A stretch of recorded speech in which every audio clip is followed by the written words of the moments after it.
What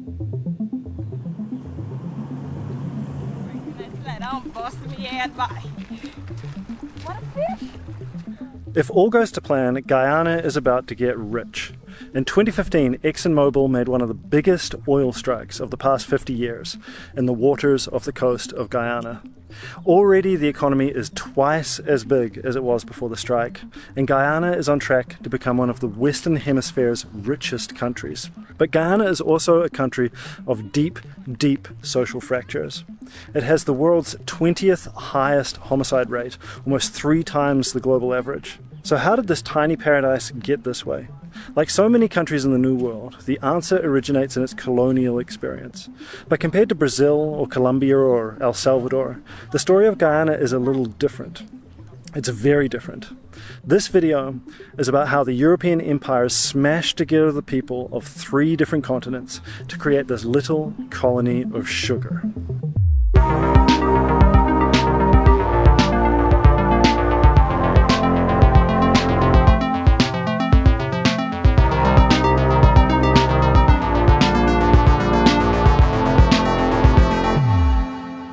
These videos tell stories of places and people as I try to find the echoes of the past in the world of the present. So let's start with the story of Guyana.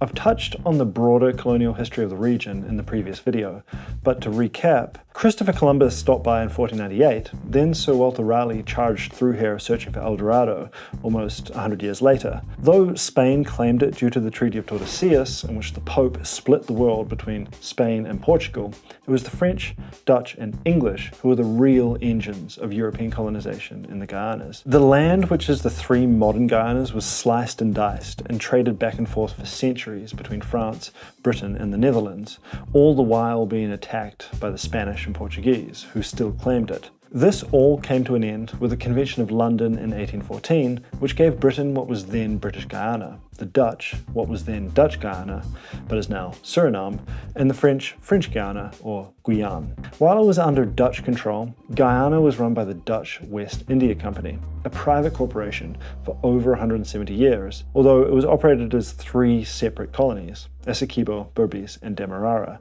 which weren't unified until being joined together by the British. You can call this Dutch rule if you like, but 96% of Guyana still remained unvisited and unexplored, and was inhabited by Amerindian groups. The Dutch only truly controlled the fertile edge on the coast, but out on that edge, the landscape had been transformed by sugar. Mile after mile of flat, featureless grids of sugarcane, much of it below sea level and protected by their famous dikes, 10 miles deep, all along the coast. As the indigenous population was inconveniently dying of introduced diseases shortly after being enslaved for the plantations, they began the massive import of African slaves. Under the Dutch, brutality knew no limits. Because the slaves owned nothing, it was difficult to punish them. All that could be taken from them was their body parts. Arms, feet, breasts, and testicles would be sliced off as punishment, without trial and without anesthetic. For each amputation, the colony doctor was paid £6, and through it all, it was often Africans administering the punishment. Indigenous people were drawn into the economy as well, and for each runaway slave they recovered, they would receive 400 guilders, or 200 for an arm. The Dutch lived a life of relentless, extravagant luxury. Europeans were outnumbered by slaves 11 to 1, and only a quarter of the slaves were working the sugarcane. The rest were there to service the lives of the Dutch, who sank into deeper and deeper depravity. But the thing was, many of these slaves were experienced warriors who had been captured by rivals in Africa, then sold to the Europeans who brought them. So they weren't in fact ready to simply be passive. The most famous of these uprisings was the Berbice slave uprising, which began in February 1763. At the time in Berbice, there were only 346 whites, with almost 4,000 Africans. In the entire Berbice colony, there were only about 24 soldiers. So on 2 plantations on the Kange River, enslaved Africans rose up. The rebels burnt mansions and hacked apart their overlords. The wife of one brutal manager was decapitated and her head speared on a stick. The European population fled. Coffee or Cuffy, their leader, and now a national hero of Guyana, led an army of slaves that threatened European control over the entire Guianas. But it didn't last long. The British and French both lent the Dutch their troops. After all, considering their own empires, a successful slave rebellion would be a dangerous precedent. But though the extra European firepower was important, much of the actual fighting was done by Amerindians, hired by the Dutch. And with the Europeans now having shown up, the slaves that were still in the hands of the planters saw the writing on the wall and rallied to their masters. Many of them were mixed-race Creoles, and perhaps saw the rebellion as an African war. So the Berbice slave revolt was put down mostly by Amerindians and Africans, not Europeans. The rebellion collapsed into a patchwork of civil wars and was snuffed out. But the Berbice River would never again be lined with plantations. A third of the white population had fled or died, as well as half the slaves. On 16th March 1764, 53 of the rebels were sentenced. 15 were burned over slow fires, 16 tied to the rack and broken with hammers, and the rest were hanged. Slavery in the Americas, at all times and in all places, was a brutal business. This revolt, for many Afro-Guyanese, remains the most important moment in their history. They still celebrate it with holidays and statues. Unlike emancipation, or even independence, for many this was the point, perhaps the only point, when they became agents in their own story. And like in Suriname, no substantial community of Maroons or runaway slaves was ever formed in Guyana. But Guyana wouldn't be in Dutch hands much longer. And one morning I left Georgetown, Guyana's capital, to explore the Essequibo, Guyana's biggest river, in search of what was left of Dutch rule. Throughout the Guyanas, I was traveling with my friend Dan, who had joined me for the trip. We left for the Essequibo River early one Sunday morning, market day.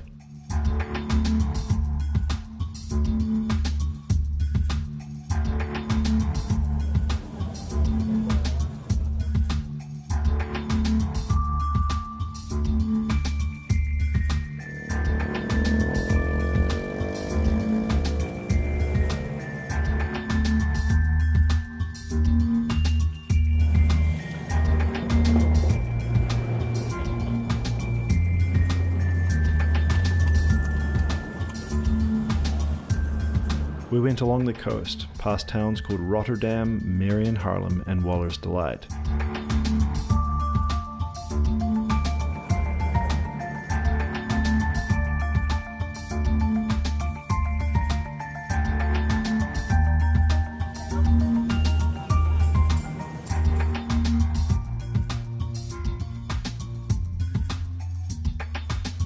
We arrived in Parika. On the dock, we found a party boat where the festivities were just getting started. The Essequibo runs for some 1,000 miles, making it Guyana's largest river and the third largest in all of South America. It flows around 365 different islands. Where it meets the Atlantic, its mouth is 32 kilometers wide. Here, the banks of the Essequibo were once the richest farmlands in the world. This map from 1796 shows how the banks of the Essequibo were once covered in sugar plantations. As measured by what the Europeans were willing to trade in their treaties, this area was given the same value as vast areas of West Africa, or the Indian city of Madras.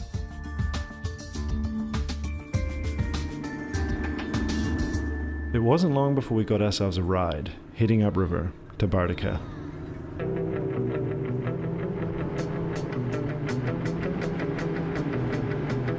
The banks of the river are now clad in jungle. Almost all of this used to be from plantations.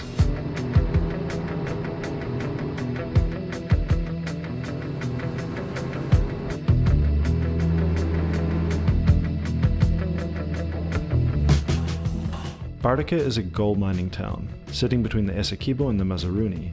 You can see gold everywhere in Bartica.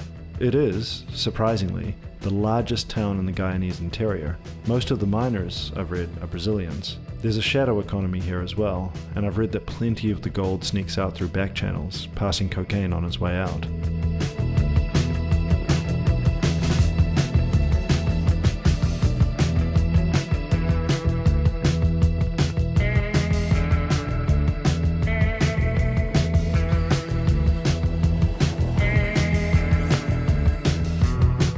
Antarctica, all the streets are sponsored by Pepsi.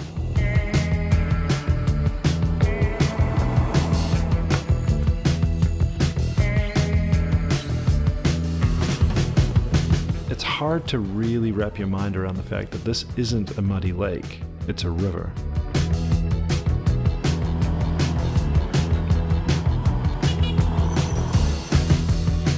It's Sunday afternoon and the beach is busy. And Dan can't resist a swim.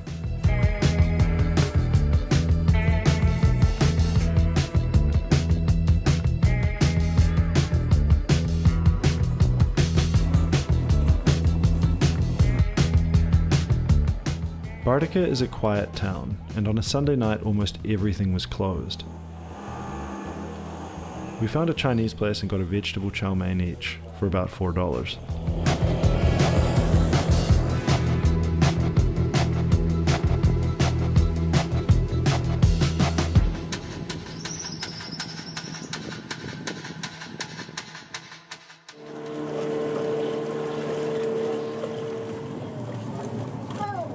The next morning we're back in the boat to go to Fort Island.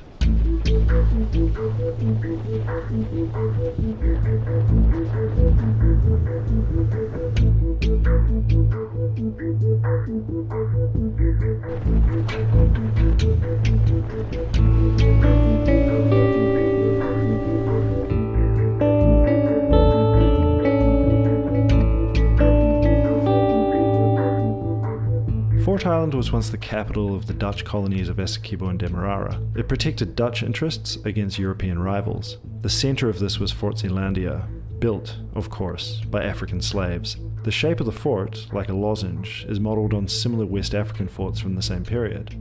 It was from here that the Dutch administered their colony of cruelty.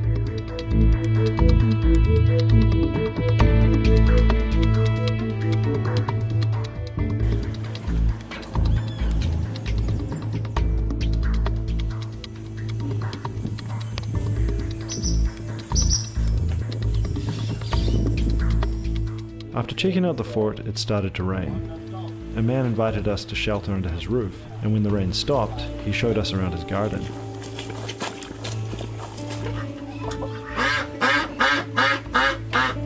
So what are these palms? Will they be coconut? Yeah, they are coconut. And that's the soursop tree.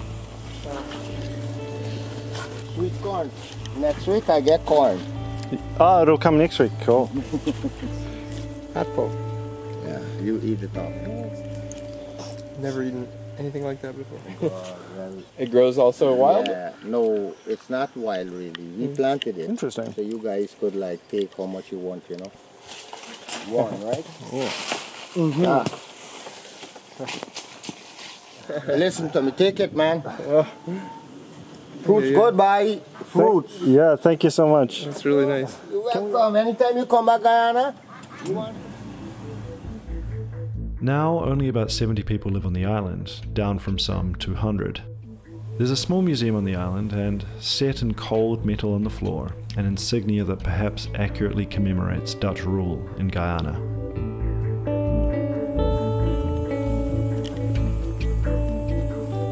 As well as the fort and the museum, they have a small school and a shop.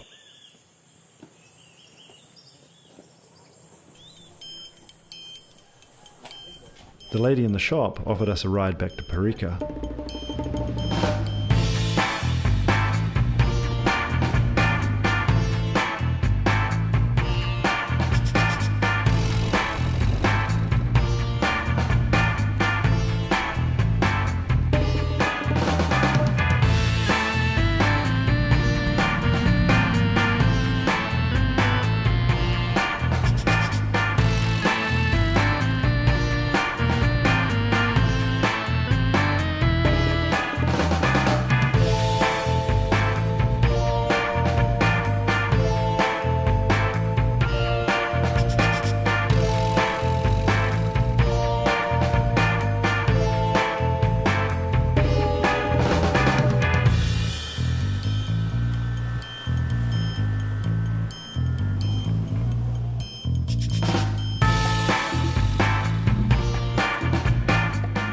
This entire coast is below sea level, protected by an impressive sea wall, another legacy of the Dutch and their engineering expertise.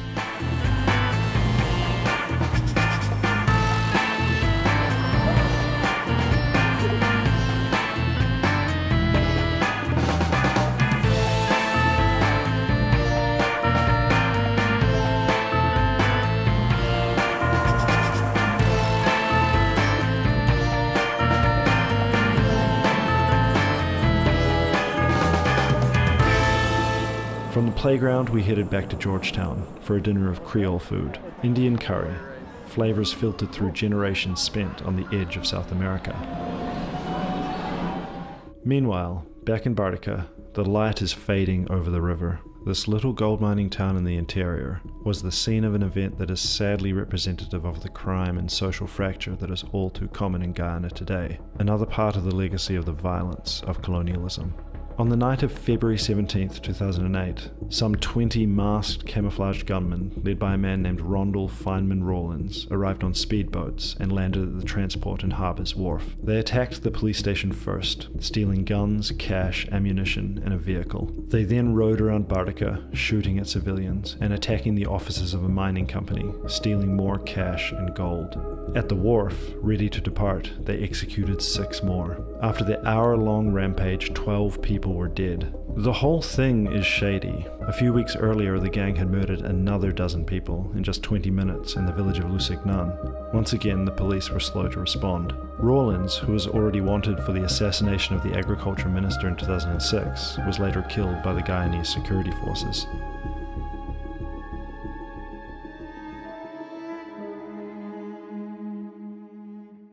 Guyana, it has to be said, is not for beginners.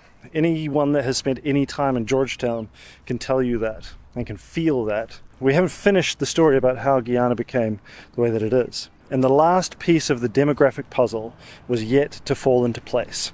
For that, we need to turn to the British.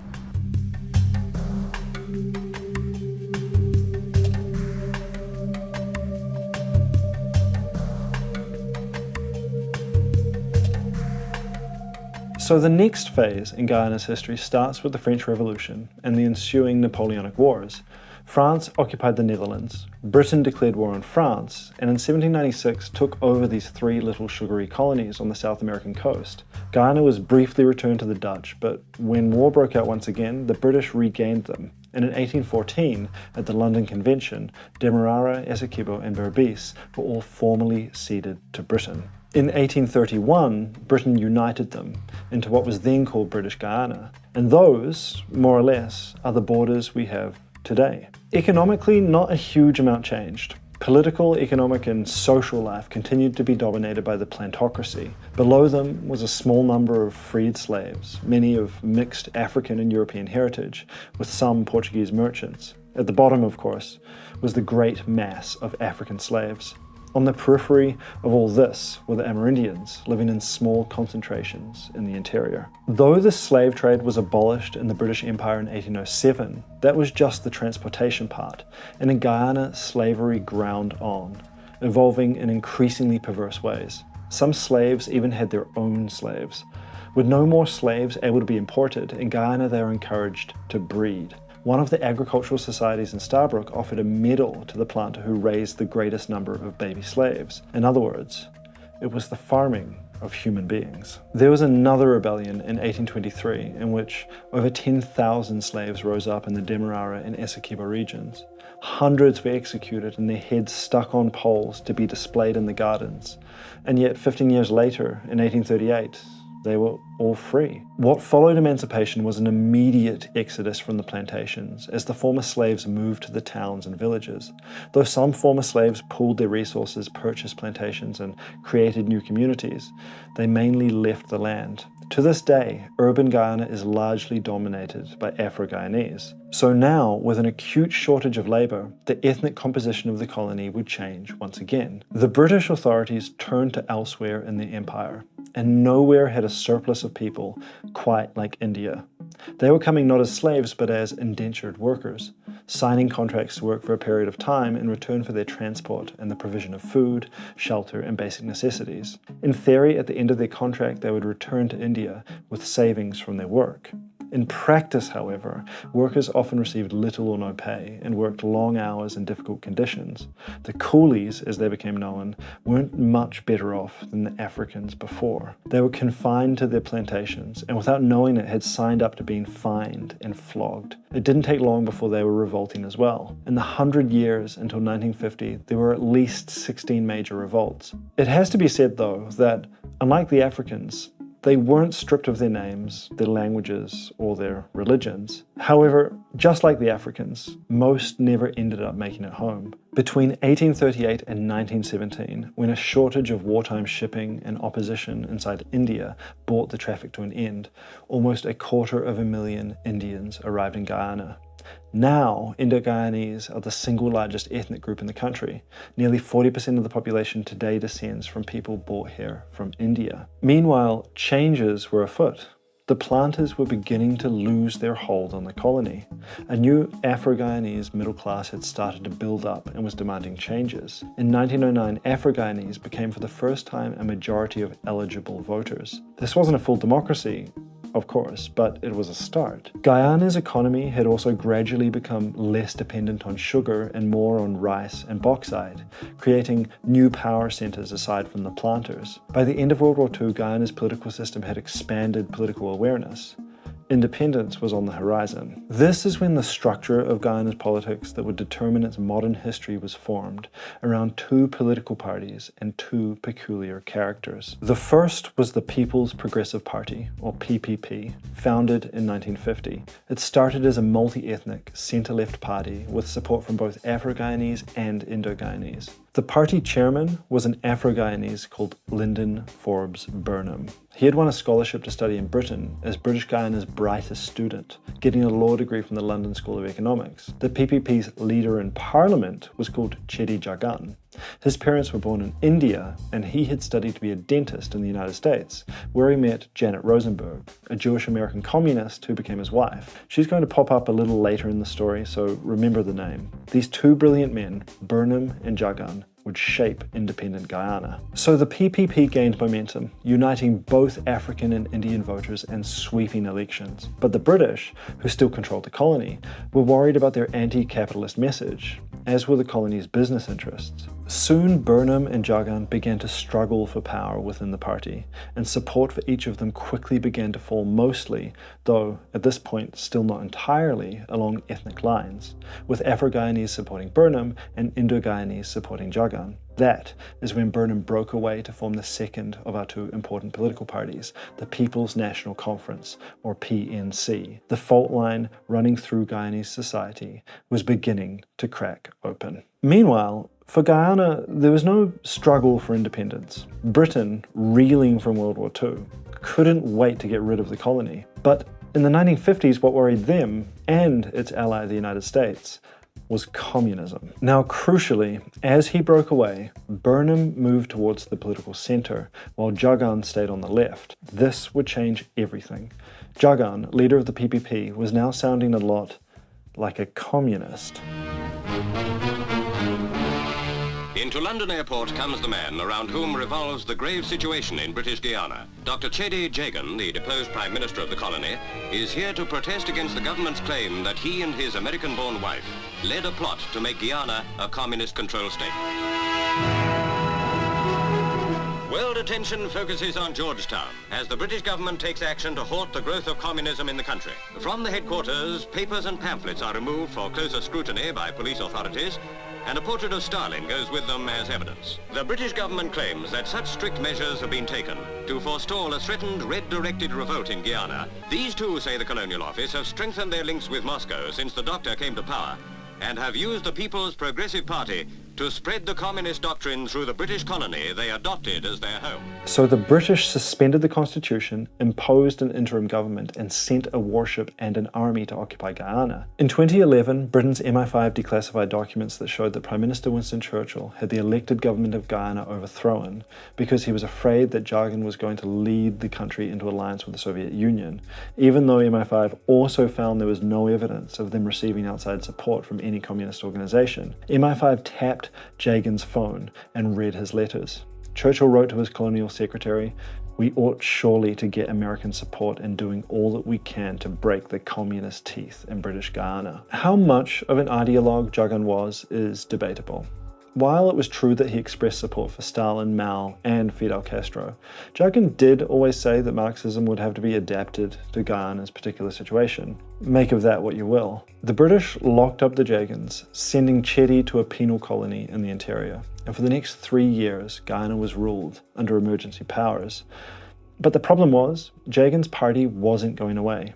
In 1960, Indo-Guyanese outnumbered Afro-Guyanese at 43% of the population compared to 38%. The PPP kept winning elections, and in 1961, Jagan was back in power. And with each election, the ethnic division was hardening, with the PPP becoming more Indo-Guyanese and the PNC becoming more Afro-Guyanese. The politics of Apanjat, Hindi for vote for your own kind, was becoming the rule in Guyana. In 1958, a West Indies Federation, which is something I had never heard of, was created as a political union to join the various Caribbean islands of the British Empire into one unit on independence. But Jagan vetoed Guyana's inclusion because in the Federation, those of Indian descent would be greatly outnumbered by those of African descent, unlike in Guyana itself, which would almost certainly mean an erosion of Indo-Guyanese influence. This move went against a previous pledge the PPP had made and led to the final loss of Afro-Guyanese support. Burnham, on the other hand, had learned a lesson.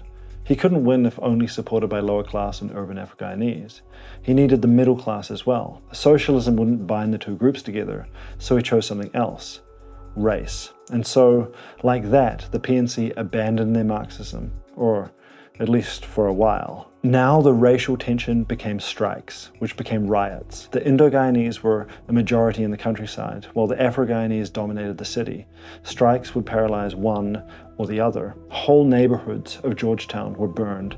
The colony was grinding to a standstill. Jagan's government asked for help from Cuba, and so, in turn, the United States supported Burnham and the PNC. And in this hemisphere, it's really the Americans you want on your side. Now Guyana was being sucked into the whirlpool of the Cold War.